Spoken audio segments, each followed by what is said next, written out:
오늘의 말씀의 제목은 만군의 하나님 여호와여, 이런 제목입니다. 따라합시다. 만군의 하나님 여호와여. 다시 한번 만군의 하나님 여호와여.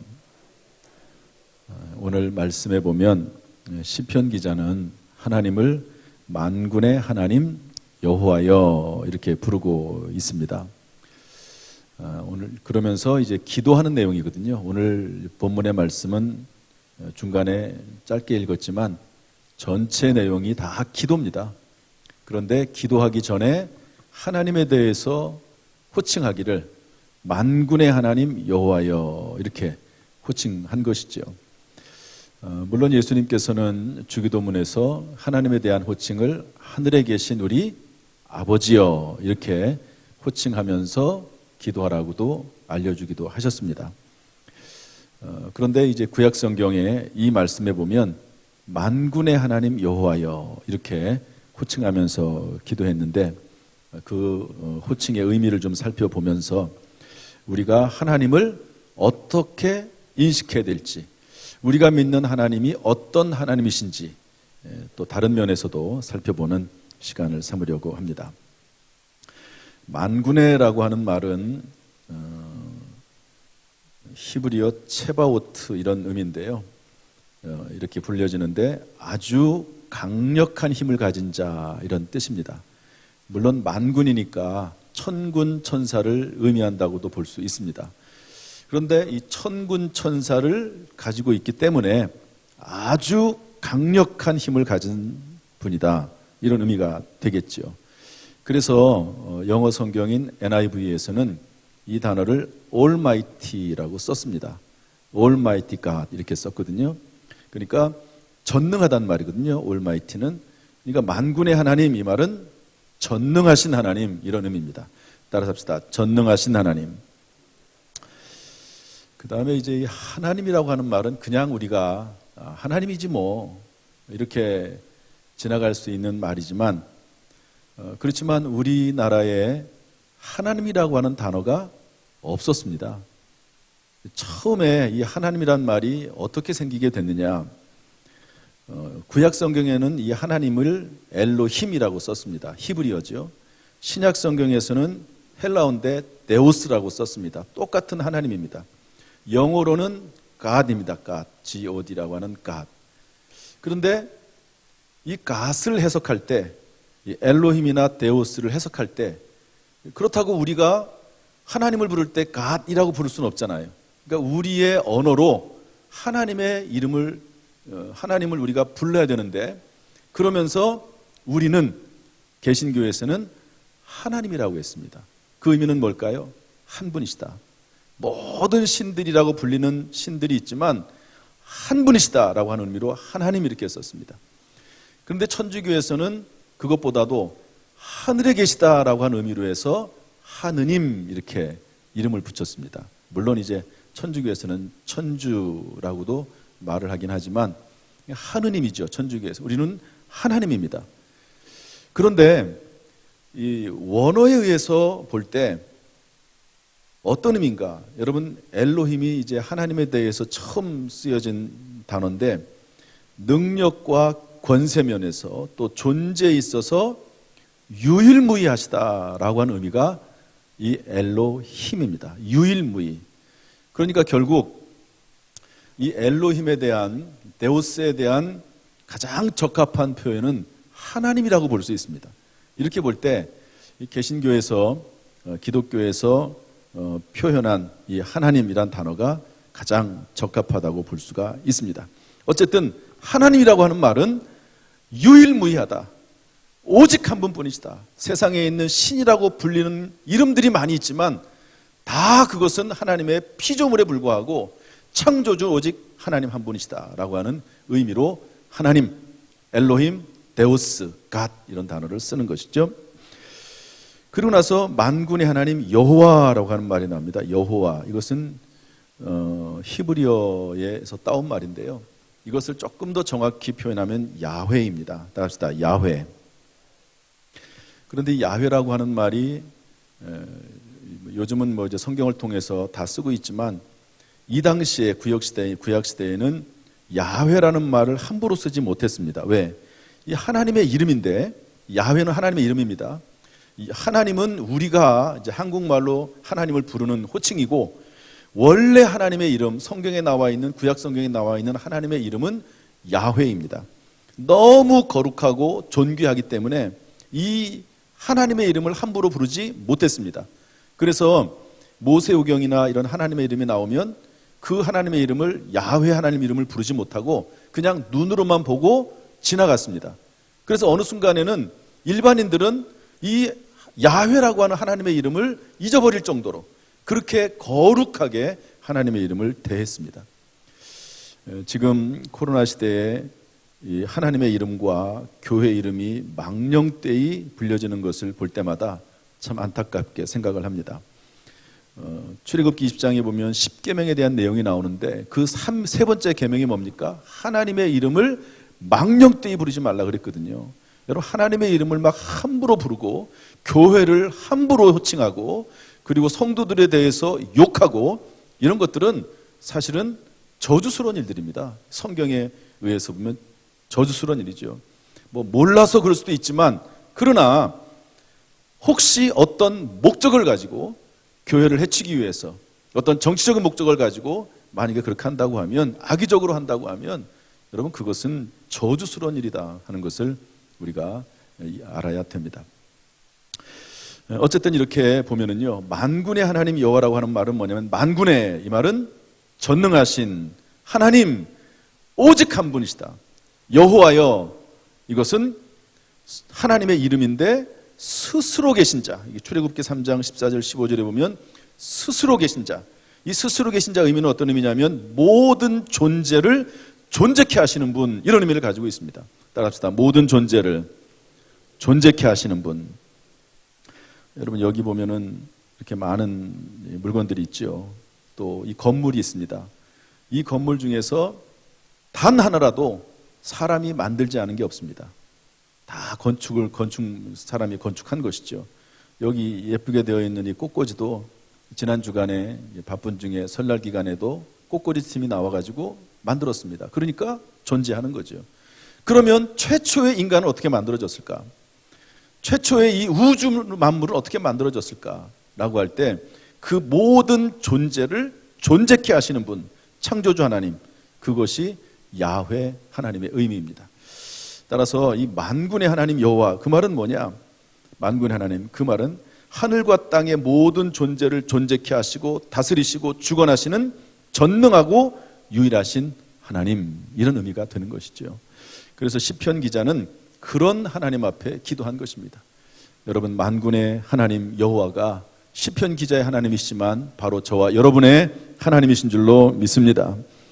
그래서 이 만군의 하나님 여호와께 과연 어떤 기도를 드리고 있는가? 우리는 이것을 교훈 삼아서 무엇이라고 기도할 수 있는가 하는 것을 배우는 것이 오늘 말씀의 주된 내용입니다. 지난 주간에 제가 어떤 글을 보니까 이런 내용이 있더라고요. 하나님께서 들어주실 수 없는 기도, 이런 내용이 나와 있어요. 네 가지 제가 한번 좀 말씀드려 볼게요. 좀 재밌게 쓴 표현이긴 하지만 그러나 좀 의미가 있습니다. 과음 과식하면서 위를 보호해 달라는 기도, 들어줄 수 없다는 거죠. 과로하면서 건강하게 해달라는 기도, 들어줄 수 없다. 과속하면서 안전하게 해달라는 기도, 과소비하면서 부자 되게 해달라는 기도, 이런 기도는 하나님이 들으실 수 없다. 물론 특별한 경우에 그럴 수 있죠. 어쩔 수 없이 과속을 해야 되는데 하나님 지켜주세요, 이렇게 기도할 수는 있습니다. 그렇지만 일반적으로 하나님의 법칙, 하나님의 지혜로운 법칙을 어겨가면서까지 막 어떤 일을 무리하게 하면서, 그러면서 하나님께서 내 기도, 내 뜻대로 이뤄달라고 이렇게 요청하는 것은 하나님이 들어줄 수 없다는 것이죠. 여러분, 기준이 있고 원칙이 있습니다. 성경에서 말씀하시는 내용들이 있습니다. 기도도 마찬가지죠. 기도에, 성경에 나와 있는 수많은 기도의 내용들을 보면서 거기에서 이럴 때는 이렇게 기도해야 되는구나, 기도는 이렇게 하는 것이구나, 말씀에 근거해서 말씀 따라 기도도 하게 되는 것입니다. 오늘 이 아삽이라고 하는 분이 시편 80편에서 기도했던 이 내용을 살펴보면서 우리도 기도를 배우는 시간 될 수 있기를 주님의 이름으로 축복합니다. 할렐루야. 다시 한번 만군의 하나님 여호와여, 만군의 하나님 여호와여. 첫 번째는 이렇게 기도했습니다. 우리 4절부터 6절까지 한번 읽어보죠. 4절 6절 다 같이 시작. 만군의 하나님 여호와여, 주의 백성의 기도에 대하여 어느 때까지 노하시리이까? 주께서 그들에게 눈물의 양식을 먹이시며 많은 눈물을 마시게 하셨나이다. 우리를 우리 이웃에게 다툼거리가 되게 하시니 우리 원수들이 서로 비웃나이다. 이것은 지금 시편 기자가 마음이 상했다는 겁니다. 상한 심령을 가지고 하나님 앞에 나와서 그 상한 심령을 치료해 달라고 요청하는 기도입니다. 이 시편 기자가 하나님 앞에 기도해요. 주의 백성의 기도에 대하여 어느 때까지 노하시리까? 기도 응답이 되지 않는 것에 대해서 안타까운 마음을 가지고 하나님 앞에 아뢰는 것이죠. 여러분, 우리도 지금 1년 동안 이렇게 코로나19 시대를 지내면서 하나님 앞에 기도하고 있지 않습니까? 그런데 벌써 1년이 지났습니다. 하나님, 어느 때까지입니까? 하나님, 어느 때까지 우리에 대해서 노하시렵니까?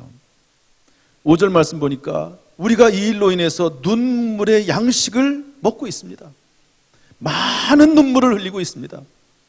여러분, 이렇게 예배가 어려워지고 사역이 중단되고 하는 이런 상황에 대해서 얼마나 애통하고 있고 얼마나 눈물을 흘리면서 기도하고 있습니까?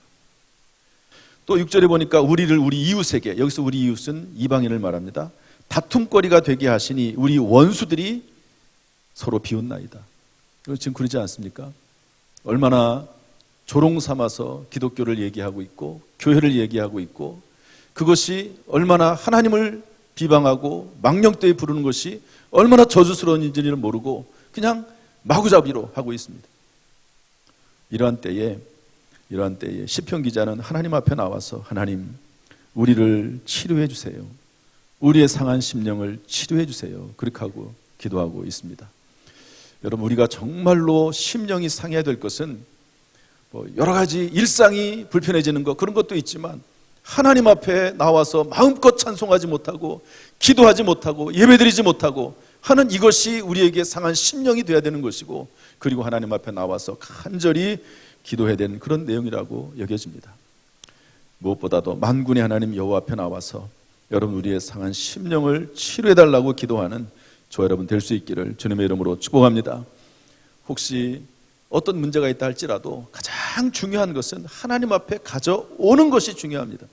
믿음이 있는 사람과 믿음이 없는 사람의 차이는 별게 아니에요. 어떤 문제가 있을 때 그 문제를 가지고 하나님 앞에서 가져와서 그것을 푸느냐 쏟아붓느냐 하나님 앞에 아뢰느냐, 믿음이 있는 사람입니다. 믿음이 없는 사람은 하나님 앞에 가져오지를 않습니다. 가져오질 않아요. 상한 심령이 있어도 하나님 앞에 가져오질 않습니다. 우리에게 만군의 하나님 여호와에 대한 믿음이 있어서 하나님 앞에 가져와서 우리의 상한 심령을 토설하는 은혜가 있기를, 그래서 치료받는 은혜가 있기를 주님의 이름으로 축복합니다. 두 번째로 만군의 하나님 여호와께 뭐라고 기도합니까? 우리 7절 말씀 읽어보겠습니다. 7절 다 같이 시작. 만군의 하나님이여, 우리를 회복하여 주시고 주의 얼굴의 광채를 비추사 우리가 구원을 얻게 하소서. 아멘. 세 가지 단계가 나옵니다. 이제 하나님 앞에 상한 심령을 치료해달라고 말하면서 세 가지 요청을 하는데, 회복, 광채, 구원이라는 단어가 나옵니다. 따라합시다. 회복, 광채, 구원. 여러분, 오늘날 예수 그리스도 이후에 회복은 어떻게 이루어집니까? 그것은 그리스도 예수님의 보혈 안에서 이루어집니다. 여러분, 예수 그리스도의 십자가를 믿고 우리가 하나님의 자녀가 되죠. 우리가 구원을 받았습니다. 그러나 그 이후에도 계속해서 우리가 죄를 짓지요. 죄를 짓습니다.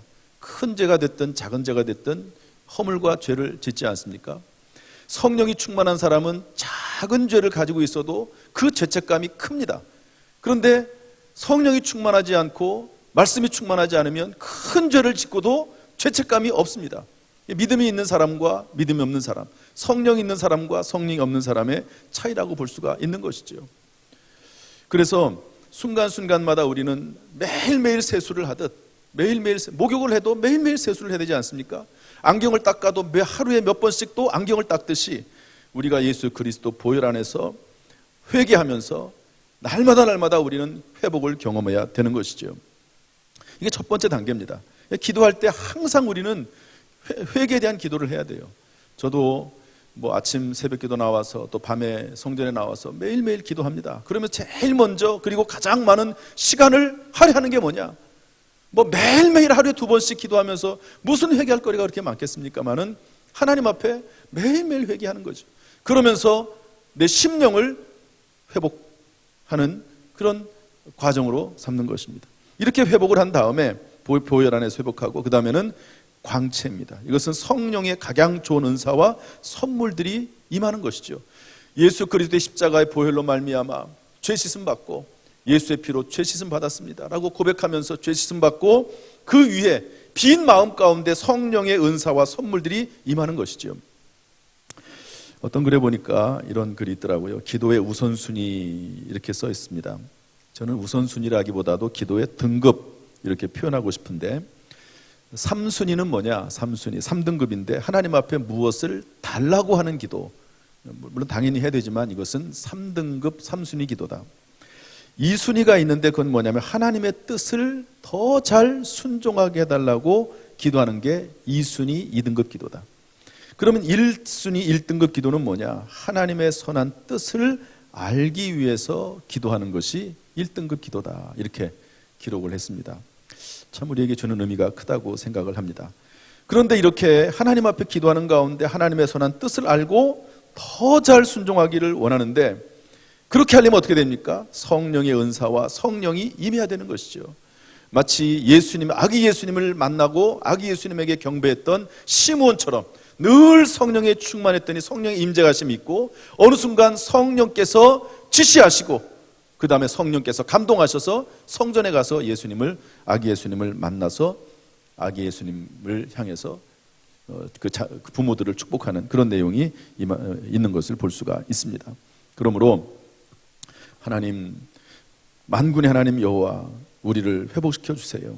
그리고 성령의 광채를 비춰주세요. 이렇게 기도하는 겁니다. 그러면 결국 우리는 구원받아서 모든 일이 합력하여 선이 되고 하나님께 영광을 돌리게 되는 것입니다.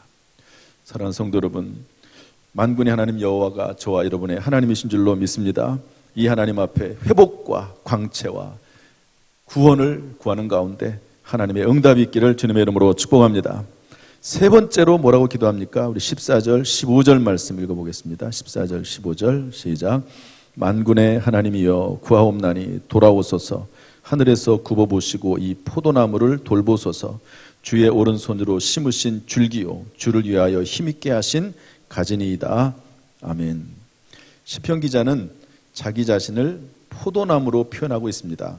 그러면서 포도나무를 돌보소서 이렇게 기도하고 있습니다. 따라합시다. 포도나무를 돌보소서.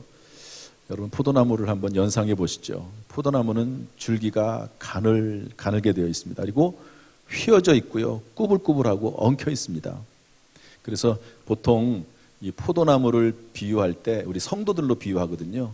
하나님 앞에 부족하고 흠이 없고 또 스스로도 그렇게 고백하는 그런 인생, 그런 모습이 포도나무 인생과도 같은데 놀랍게도 여러분 그 포도나무에서 뭐가 열리죠? 포도 열매가 맺힙니다. 이 포도는 전 세계적으로 가장 귀한 과일 중에 하나 아닙니까? 포도를 통해서 할 수 있는 일들이 얼마나 많은지 모릅니다. 그런데 우리를 그 흉측하고 또 굽어져 있는 포도나무로 비유하면서 하나님과 함께 하실 때 열매를 풍성히 맺게 된다. 그렇게 성경은 비유하고 있습니다. 15절에는 그래서 뭐라고 쓰고 있습니까? 하나님께서 심으신 줄기요 힘있게 하신 가지라고 말씀하고 있습니다. 비록 그렇게 보기에는 흉측하지만 하나님께서 심었고 하나님께서 힘있게 하시다는 거지요. 이것은 하나님께서 택하사 백성 삼으신 이스라엘을 의미합니다. 오늘날 그리스도 예수 안에서 택함 받은 우리 모든 그리스도인들을, 즉 하나님의 자녀를 의미하지요. 에베소서 1장 4절에 보면 그리스도 안에서 우리를 택하사 이렇게 되어 있습니다. 따라합시다. 그리스도 안에서 우리를 택하사. 여러분 우리가 이 자리에 앉아 있는 것 뭐 내가 예수 믿어서 앉아 있겠지. 엄마 아빠 따라서 교회 다니다 보니까 앉아 있겠지. 여러분 그렇지 않습니다. 참 놀랍게도요. 예수 믿으라고 그렇게 얘기를 해도 안 믿는 사람들이 많습니다. 심지어 웬만하면 죽음의 순간이 다가오면 그 시간에 가족들이 눈물로 호소하면서 예수 믿으라고 하면 웬만하면 믿지 않겠습니까? 그런데 그럼에도 불구하고 끝까지 믿지를 않습니다. 여러분 우리 이 위에 로고 있듯이 여러분 예수님이 십자가에 죽으실 때 양쪽에 두 강도가 있었습니다. 그런데 한편 강도는 예수를 믿었지만 한편 강도는 끝까지 그 죽음의 순간까지도 예수님을 믿지 않고 오히려 예수를 부인하고 그리고 예수님을 비방하다가 죽지 않습니까? 이런 것을 보면 참 예수를 믿는 것 정말 하나님의 택하심이라고밖에 고백할 수 없는 것이죠. 여러분 이렇게 만군의 하나님 여호와께 기도할 때 무엇보다도 내가 하나님 안에서 택함 받은 포도나무다. 비록 부족하고 연약하고 굽어있지만 하나님이 함께 하시면 열매를 맺을 수 있다라고 하는 믿음을 가지고 기도하게 되는 것이죠. 여러분 오늘 이 시간 만군의 하나님 여호와가 바로 나의 하나님 우리의 하나님을 깊이 인지하는 가운데 흔들림 없이 인내하고 간구하며 또 맡겨진 사명을 감당하는 저와 여러분 될 수 있기를 주님의 이름으로 축복합니다. 이제 말씀을 정리하겠습니다. 저를 따라서 하시죠. 만군의 하나님 여호와가 우리 하나님이시다. 우리 가슴에 손을 얹고 만군의 하나님 여호와가 나의 하나님이시다. 할렐루야. 제가 이 제목으로 설교를 한 이유가 만군의 하나님 여호와가 전능하시고 홀로 한 분이시고 모든 존재를 존재케 하신 하나님이 나의 하나님임을 깊이 인식하고 이제는 좀 너무 심령을 움츠리지 말았으면 좋겠다 하는 그런 마음으로 이 말씀을 전하는 것입니다.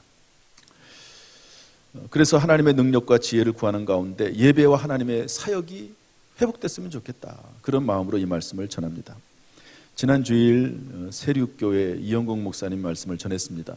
세류는 우리 당진에 있는 작은 동네죠. 세류리입니다. 리 단위 교회입니다. 지난 주일날 다음 세대 헌신 예배 강사로 오셔서 마태복음 28장 18절부터 20절 말씀 땅끝까지 복음을 전하고 제자 삼으라고 하는 말씀입니다. 그러면 하나님이 함께 하시겠다라고 하는 말씀인데요. 이 말씀을 근거로 가장 귀한 일과 축복이라는 제목으로 설교했습니다. 전혀 저는 예상하지 못했던 설교. 야, 지금 이 시대에 전도하고 선교하라고 하는 설교를 할 수 있을까? 그런데 그런 설교를 들고 왔어요. 제가 참 도전을 많이 받고 감사했고 하나님의 음성으로 들렸습니다. 뭐라고 얘기했냐면 1년에 한 명에게 복음을 전하면 10년이면 10명에게 복음을 전한다. 그중 한두 명만 구원을 받아도 한 배, 두 배. 내가 하나를 받았으면 하나를 남기고 두 개를 남기게 되는 것 아니냐. 1년에 한 명씩에게만 복음을 전해도 그렇게 된다. 그렇게 얘기를 하면서 본인은 그림 전도지를 가지고 예를 들면 식당에서 식사하고 나오면 그 그림 전도지를 주면서 주머니에 항상 들고 다닌대요. 그러면서 이렇게 얘기한다고 그래요. 제가 그걸 받아왔는데요. 구원의 복된 소식입니다. 따라합시다. 구원의 복된 소식입니다. 식당 주인이 손님이니까 무슨 말을 하겠냐고. 그러면서 다 받고 좋아한다고. 어쩔 수 없죠. 뭐. 어쨌든 구원의 복된 소식입니다. 라고 하면서 이 전도지를 나눠준대요. 명함 대신 쓴다는 거죠. 그런데 뭐라고 그 뒤에 얘기하냐면 지난 주일에 2명이 등록을 하고 지지난 주일에도 2명이 등록을 했다는 거예요. 여러분 이 세류교회는 리 단위 교회입니다. 작은 동네입니다. 그런데 2주 연속으로 2명씩 이 코로나 시대에 전도가 돼서 교회 등록을 했다. 여러분 놀라운 일 아닙니까? 정말 놀라운 일입니다. 다 움츠려서 전도와 선교는 할 수 없다라고 생각하고 있는데 이분은 때를 얻든지 못 얻든지 전도해서 교회 나온 사람들이 성도들이 있는 겁니다. 우리 교회 어떤 장로님이 계신데요. 그 장로님 형님이 또 장로님이십니다.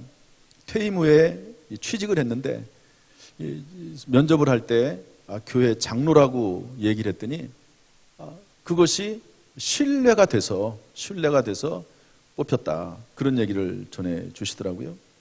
여러분, 교회에 대한 신뢰도가 완전히 사라진 것이 아닙니다.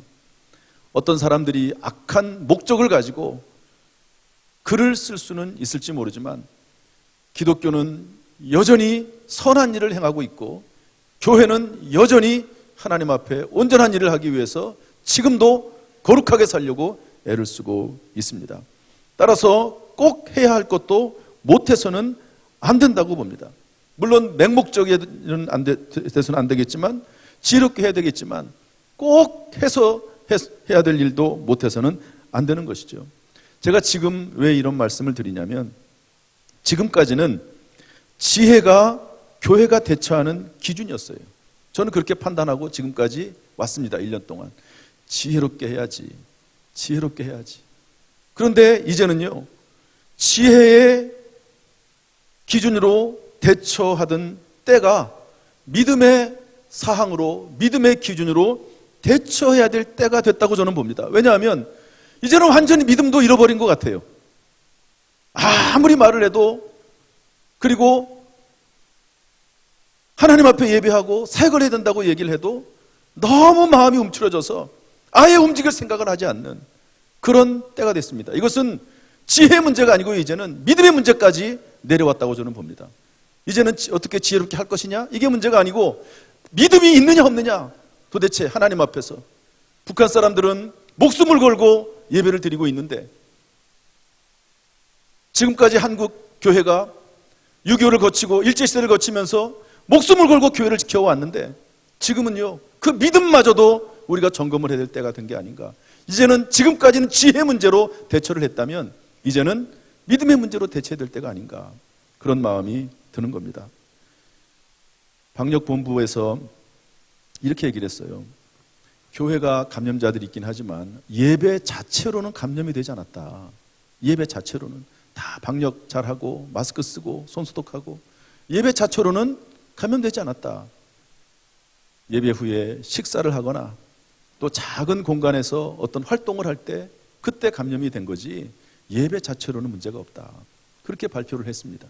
그럼에도 불구하고 전혀 교회 나오면 마치 감염이 되는 것처럼 그렇게 생각을 하고, 저는 이 부분이 이제는 지혜의 문제가 아니고 이거는 믿음의 문제로까지 되어지는 것이 아닌가, 그렇게 보고 제가 이 말씀을 전하는 겁니다.